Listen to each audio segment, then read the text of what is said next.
This is Talk of the Town, a weekly program featuring community events happening in and around Northeast Michigan, with your host, Nancy Smithem, and the latest news from Alpena Community College with Dr. Olin Joynton.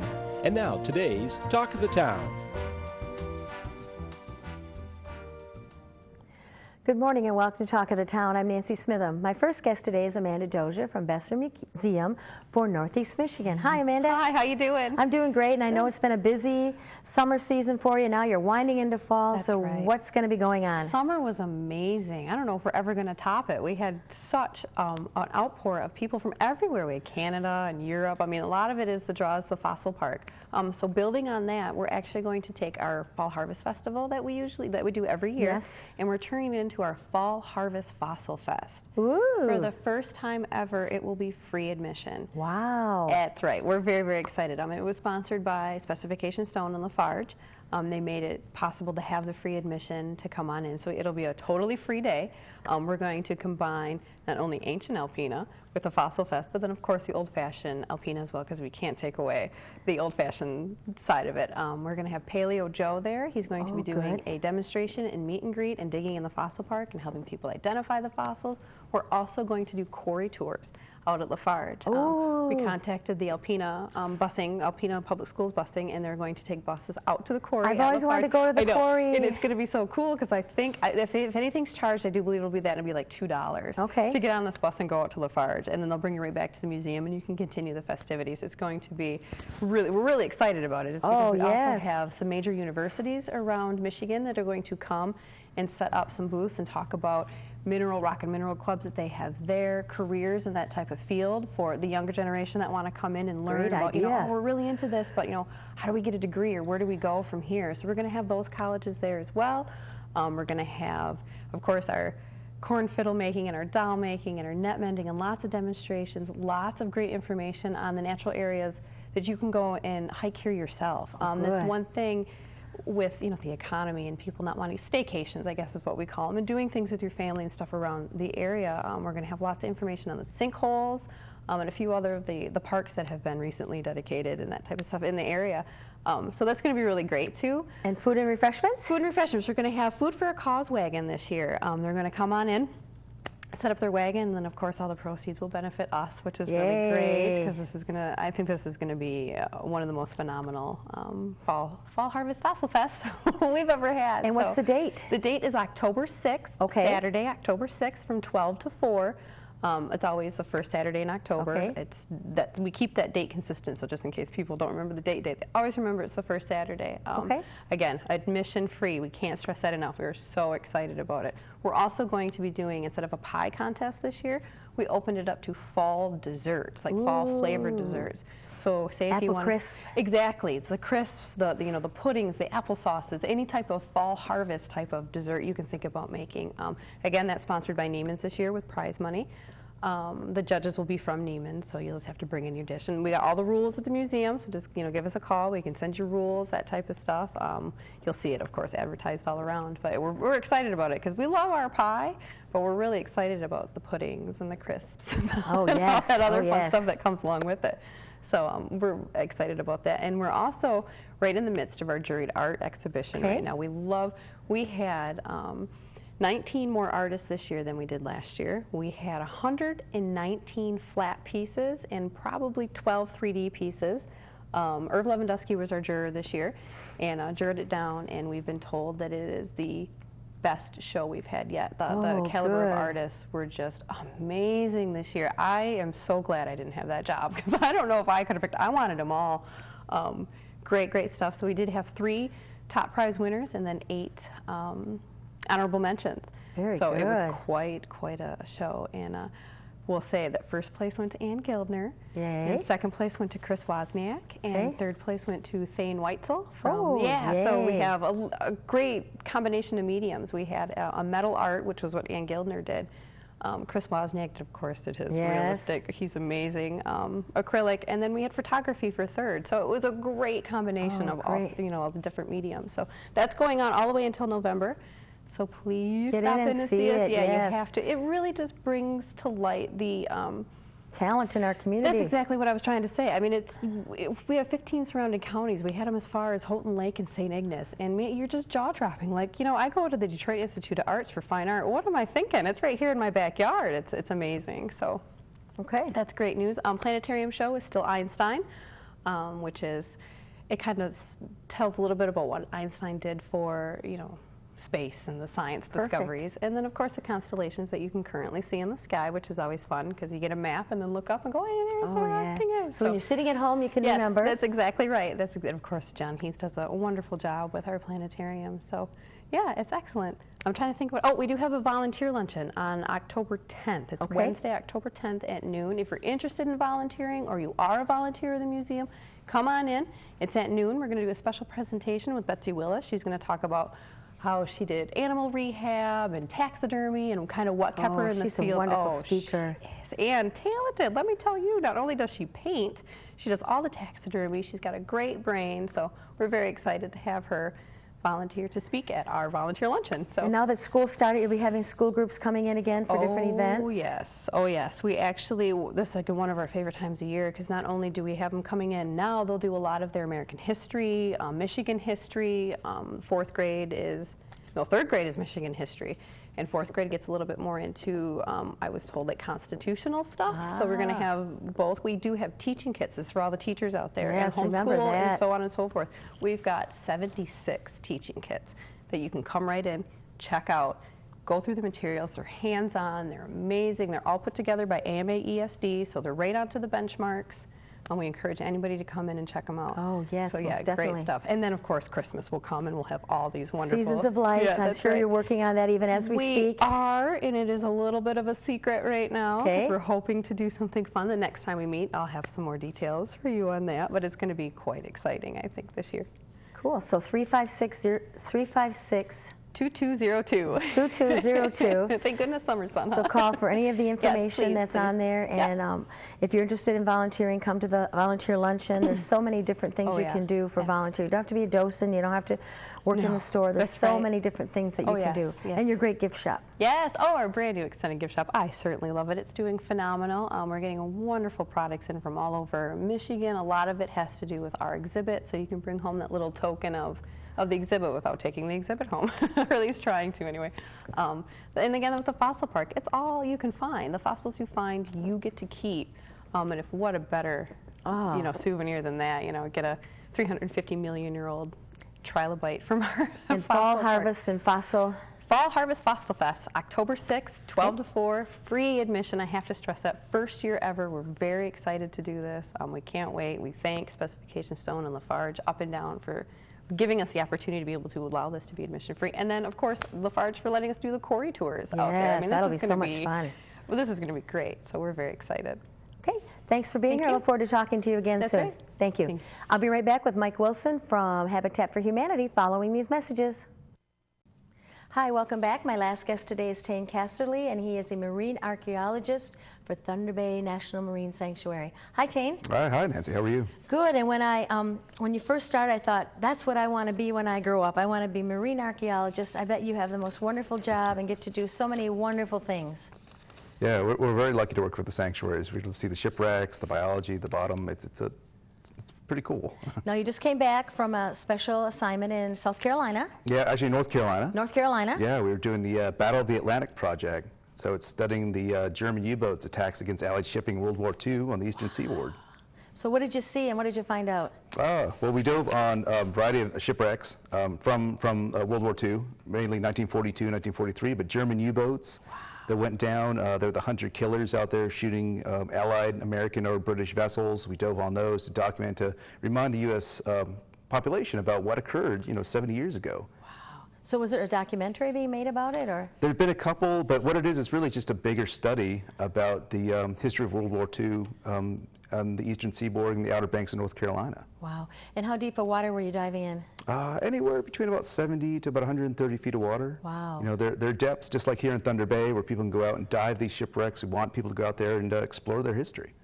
And now, what condition are the U-boats in?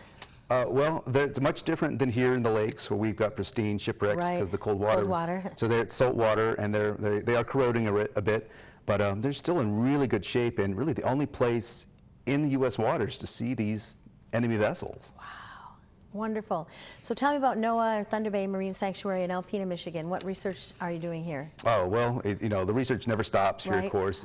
We just finished a big project with Woods Hole Oceanographic, the same folks who went out and studied the Titanic. We were imaging shipwrecks using that same technology that they used on the Titanic to image our wrecks here. So that finished up just a couple weeks ago. But yeah, it was really rewarding working with a world-class organization. Okay.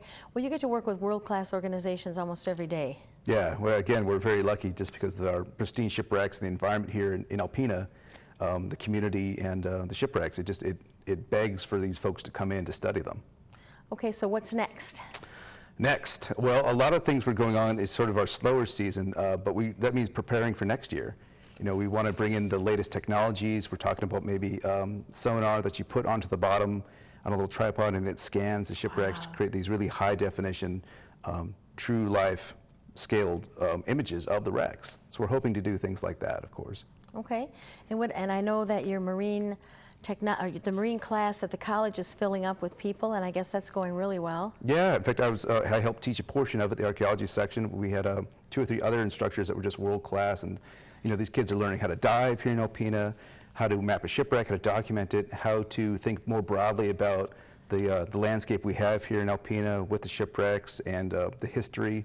All this infrastructure. We still have the shipping going on here in the lakes. It's preparing those kids to go out and work in that field. It's amazing because at first when Jeff first talked about it, I thought, oh, how wonderful. It's going to bring people in from all over the United States to take this class, and I'm amazed at how many local people are taking the classes. Yeah, and it's great. A lot of these guys, when they were taking the course, never realized the shipwrecks were there, or the long history of shipping and lumber industry, or even the opportunities happening now with shipping.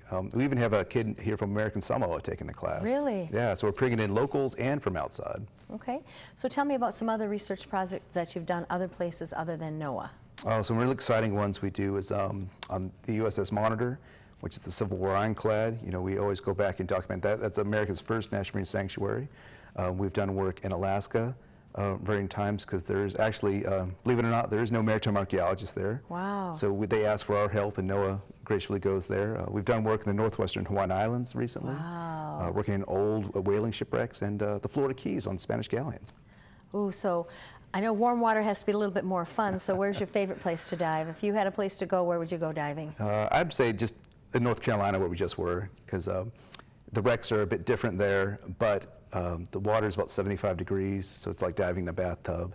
And the beautiful fish, the marine life is just outstanding. So it's nice to go from our beautiful wrecks here and wear a dry suit and to go there and to wear basically a bathing suit. Uh-huh. Now, is there anywhere we can go online to see any of these projects that you've been at or done? Or? Oh, yeah. Well, of course, I always direct people to our website, right. thunderbay.noaa.gov. Okay. But there's always sanctuaries.noaa.gov, and that talks about our whole system. We've got 13 sanctuaries and a marine national monument all across the country. Okay. And these stories are ongoing everywhere. Okay. So a marine archaeologist is a pretty unique position then. Yeah, it is very unique. We're lucky we have several of us who do that job here in Thunder Bay, but we're only one of 2 sites in the country, the sanctuary sites, that focus really just on shipwrecks, and we're proud to do it, and it's rewarding. I mean, who doesn't want to go down and touch history on the bottom? Oh, I guess. And then when I always talk to Jeff, I'm amazed at the economic impact that National Marine Sanctuary has on our community. First of all, people from Samoa coming in to take classes that you're doing, people coming for the glass bottom boat tours, people coming for the research, people coming for NOAA, and some of the projects that you're doing. Amazing the dollars that are spent in Alpena through NOAA. Yeah, and we're happy to do it. We're able to put a bigger spotlight on the wrecks, but it's the community of Alpena, it's the people in the wrecks that speak for themselves, and other people see it and they want to come visit these wrecks. They want to see the community, and it's rewarding. We're seeing changes already, and hopefully we're part of that in doing it. But it is very rewarding to be part of seeing the change that's coming, and it's a changing community. We're moving from industrial sort of base to hopefully more ecotourism and enjoying the beautiful marine life we have here. And oh yes, who doesn't want to go kayak or go fishing here, or sailing, or even scuba diving? It's all there for everybody to do.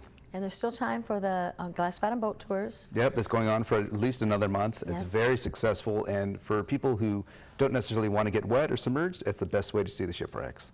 And there's lots of opportunities if you do want to get wet and submerged. There's dive shops in town. There's places to take dive lessons so you can actually get down under and be involved. Yeah, we have several dive shops teaching instruction. We've got kayak that are for rent, you know, the glass bottom boat. You can go sailing. You can swim out to these shipwrecks and snorkel.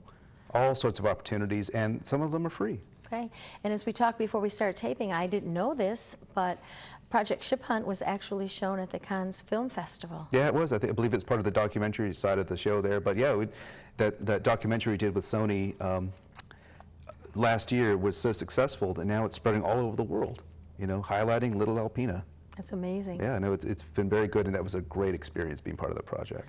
And I always tell everyone, you know, if you've not been there, just go see the static displays, see the gift store, see all the things that you can do there. It's a wonderful thing to do, and be so happy and proud that this is in our backyard. Yeah, and it's free for everybody. We always welcome people coming in. We'll give you a tour or explore it yourself, but it's there for you to come in at your whim. And how are we doing with our expansion project? How's that going? It's ongoing. It's a long process, but it seems really favorable, and you know, we're keeping our hopes up, but you know, we just have to wait and see. And still can do letters of support. Yeah, that's still ongoing. Go right onto the website, and it tells you exactly where to email the letters, so go on and do that. Yeah, I guess, you know, if you have something to say, we want to hear it. You know, this is an open door policy, so we're very interested to know what everybody thinks about this process. Well, I want to thank you very much for being here today. Wonderful to meet you, and tell everyone back there we said hello, and looking forward to hearing some more great research projects coming out of Thunder Bay National Marine Sanctuary. Yeah, thank you. Thank you. Please stay tuned for Dr. Olin Joynton following these messages. Good morning, everyone, and welcome back to Talk of the Town. I'm Olin Joynton, president of Alpena Community College. My guests this morning are Jake Strong and Mark Jacobs. Got that right? And Jake, you're a student at Alpena Community College and a member of the newly formed cross-country team, as well as the basketball team. I've enjoyed watching you play last year. And Mark, you have signed on as the coach, not the first cross-country coach in Alpena Community College history, because there was a team about 18 years ago, but the coach of the newly reinstituted cross-country team. So thank you both for being my guests this morning and for your contributions to this new athletic adventure at ACC. Well, thank you. In getting a team restarted like that, Mark, tell me about the process of how that happened. Well, beginning of the summer, I was with my running partner and mentor, Joe Gentry. Oh, yes, the trustee, Joe Gentry. Absolutely, and Joe was kind of talking that there were some rumblings about forming a team, and more than anybody, he knows my passion is running and coaching. So he just kind of, you know, picked my brain what I thought about it, and I thought, hey, if I can work in my schedule, I'd be interested, and kind of quickly came into fruition. I remember learning about it last spring, and I was really delighted to hear about the interest, and I want to thank you for getting started with the program. And so it got organized over the summer. Yes. How did the recruiting take place? Well, I know a lot of the local athletes in town. I coach an indoor track club, and I'm very close with the high school. I've got, you know, children who are either graduated from the high school or in high school right now, and so that old networking, huh? Absolutely, absolutely. So I made some phone calls. I've got a few runners from the high school team, and I've got a couple basketball players. I thought, this would be a great opportunity for them to get in shape. Right. And as a matter of fact, I've got a kind of a neat, diverse team. I've got 2 basketball players. I've got a Division I runner, possibly another Division I runner who are in cross country. I've got a all-state indoor high jumper, and I've got an all-American bowler.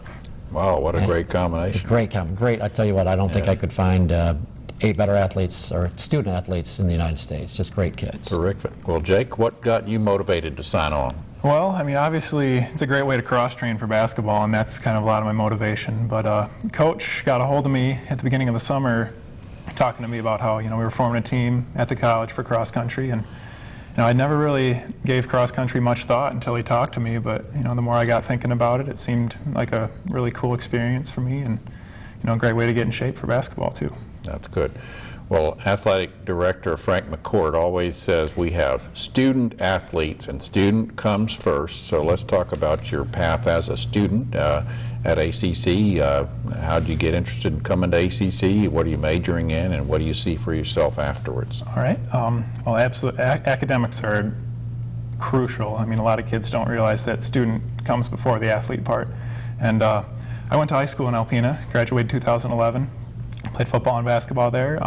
Got interested in ACC. Coach Frank actually watched one of our high school basketball games and was interested in me as a player. And the more I got thinking about it, it seemed like it would be a really good fit to stay here and play basketball. I had a couple academic scholarships, get a little athletic money from basketball, help get my school paid for, and here I am today. Right now I'm studying secondary education. I hope to be a teacher, majoring in social studies.